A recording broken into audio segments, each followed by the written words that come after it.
मैं सबसे पहले पूज्य महाराज जी की आज 11वीं पुण्यतिथि है।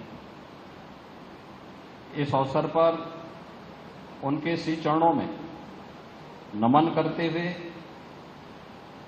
गोरक्षपीठ की ओर से, उससे संबद्ध संस्थाओं की ओर से उन्हें विनम्र श्रद्धांजलि अर्पित करता हूं। पूज्य महाराज जी का सानिध्य गोरखपुर वासियों को, पूर्वी उत्तर प्रदेश वासियों को और देश भर के सनातन धर्मावलंबियों को बहुत नजदीक से मिला था। पूरा जीवन ही उन्होंने देश और धर्म के लिए समर्पित किया था। देश और धर्म के प्रति उनका जो भाव था वह अपने पूज्य गुरुदेव योग पुरुष ब्रह्मलीन महंत दिग्विजय नाथ जी महाराज के ही उन मूल्यों और आदर्शों को उन्होंने अपने जीवन में आत्मसात किया था, जिनके लिए महंत दिग्विजय नाथ जी महाराज ने यावत जीवन संघर्ष किया था। और उन्हीं मूल्यों और आदर्शों के लिए ये दोनों संत जीवन पर्यंत लगे रहे। याद करिए, जब यह देश गुलाम था, 1932 में उन्होंने महाप्रताप शिक्षा परिषद की स्थापना की। और शिक्षा परिषद की स्थापना के पीछे का हेतु कोई श्रेय लेने के लिए नहीं, बल्कि महाराणा प्रताप जैसे वीर योद्धा को, जो देश और धर्म के लिए जिनका प्रथम योगदान है, स्वदेश और स्वधर्म के लिए बलिदान क्या होता है, यह प्रेरणा हर भारतवासी को महाराणा प्रताप से प्राप्त होती है। तो महाराणा प्रताप के प्रति कृतज्ञता ज्ञापित करते हुए उनके नाम पर उन्होंने पहली संस्था स्थापित की।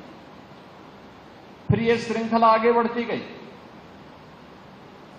महाराणा प्रताप कॉलेज बना, महाराणा प्रताप महिला कॉलेज बना, देश स्वतंत्र हुआ, गोरखपुर में विश्वविद्यालय की स्थापना हो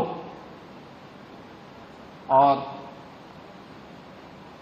पहला विश्वविद्यालय गोरखपुर में स्थापित हो। इस भाव के साथ तत्कालीन जब सरकार ने कहा कि भाई पैसा है नहीं, अभी अभी देश आजाद हुआ है, जिस क्षेत्र के लोग उस समय की अनुसार उतनी प्रॉपर्टी उपलब्ध करवाएंगे, उस क्षेत्र में हम लोग विश्वविद्यालय बनाएंगे। तब कोई व्यक्ति सामने आया था, तो वह पूज्य महंत दिग्विजय नाथ जी महाराज सामने आए थे। उन्होंने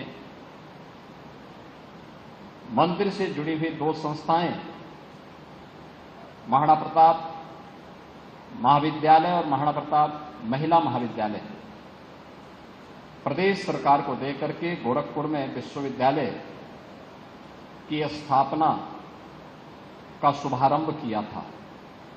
इसके बाद महिला शिक्षा को लेकर के, तकनीकी शिक्षा को लेकर के, आयुष की शिक्षा को लेकर के, एक संस्कृत की शिक्षा को लेकर के, यानी जीवन के हर एक पक्ष को लेकर के जहां यह अभियान चल रहा था, क्योंकि वो जानते थे किसी भी सभ्य समाज और सशक्त राष्ट्र की आधारशिला एक गुणवत्तापूर्ण शिक्षा ही हो सकती है, संस्कारों से युक्त शिक्षा ही हो सकती है। एक और इस पर ध्यान देना। दूसरी तरफ देश आजाद हुआ है, तो आजाद भारत में आजादी के अनुरूप गुलामी के अंशों को समाप्त करने का भाव हर भारतवासी के मन में पैदा हो। अयोध्या में श्री राम जन्मभूमि पर भगवान श्री राम के भव्य मंदिर निर्माण के कार्यक्रम को भी आगे बढ़ाना है। तो इसके लिए उस यज्ञ में भी महंत दिग्विजय नाथ जी ने जो शुभारंभ किया था, उस यज्ञ में मेरे पूज्य गुरुदेव महंत अवेद्यनाथ जी महाराज 1983 से लेकर के 1983 में जब विश्व हिंदू परिषद ने राम जन्मभूमि मुक्त यज्ञ समिति बनाई, तो 1983 से लेकर के जीवन पर्यंत यानी 2014 में जब तक उन्होंने उनका भौतिक शरीर था, राम जन्मभूमि मुक्त यज्ञ समिति के अध्यक्ष के रूप में उस अभियान को भी उन्होंने अपने जीवन का एक मंत्र बनाया था। समाज को तोड़ने की वाली ताकतें लगातार काम कर रही हैं, इससे भी वे चिंतित रहते थे और इसके लिए यावत जीवन सामाजिक समरसता के लिए कार्य करना है, छूआछूत और अस्पृश्यता के खिलाफ अभियान चलाना है, लगातार इन सभी के लिए कार्य करते रहे। जीवन का कोई ऐसा पक्ष नहीं था जो भारत के हित में हो, सनातन धर्म के हित में हो।